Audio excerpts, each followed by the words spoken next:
Hello guys, আসসালামু আলাইকুম। কেমন আছেন সবাই? আশা করতেছি সবাই ভালো আছেন। তো আজকে আপনাদের জন্য আরেকটা গল্প নিয়ে আসছি। গল্পটার নাম হলো ভালোবাসার আড়ালে বেইমানি।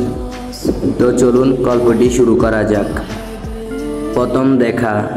রিয়ার আরাফের দেখা হয়েছিল এক বন্ধুর পার্টিতে। প্রথম দেখাতেই আরাফের প্রতি রিয়ার একটা আলাদা টান অনুভূত হয়েছিল। আরাফ খুবই মিষ্টি, হাসি খুশি আর বন্ধু সুলভ ছিল। ধীরে ধীরে তারা একে অপরের কাছাকাছি আসতে লাগলো। তাদের সম্পর্কের মধ্যে একটা গভীর ভালোবাসা গড়ে ওঠে। রিয়া আরাফের জন্য সব কিছু করতে প্রস্তুত ছিল, কারণ সে সত্যিই তাকে ভালোবাসতো। স্বপ্নের দিনগুলো। তাদের সম্পর্কের শুরুর দিনগুলো ছিল স্বপ্নের মতো।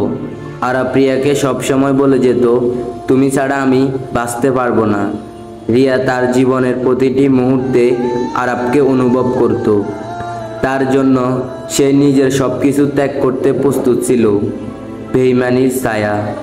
কিন্তু একদিন রিয়া হঠাৎ জানতে পারল আরাফ আরেকজনের সাথেও সম্পর্কে জড়িত। সে প্রথম বিশ্বাস করতে পারেনি। আরাফ যখন তার এই সম্পর্কের ব্যাপারে প্রশ্ন করল, আরাফ সোজাসাপটা মিথ্যা বলে এড়িয়ে গেল।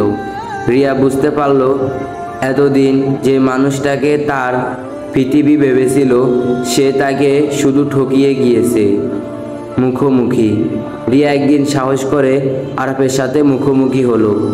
সে চেয়েছিল সব কিছু পরিষ্কার করতে।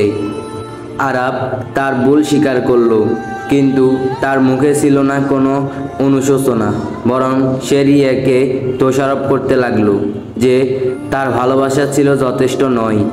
রিয়ার হৃদয় ভেঙে গিয়েছিল। শেষ বিদায়। রিয়া জানতো এই সম্পর্ক আর টিকবে না।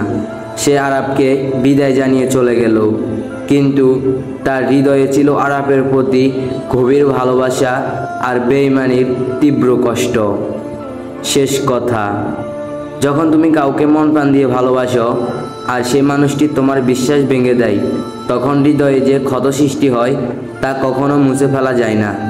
ভালোবাসার আড়ালে বেইমানি সবচেয়ে নির্মম বাস্তবতা।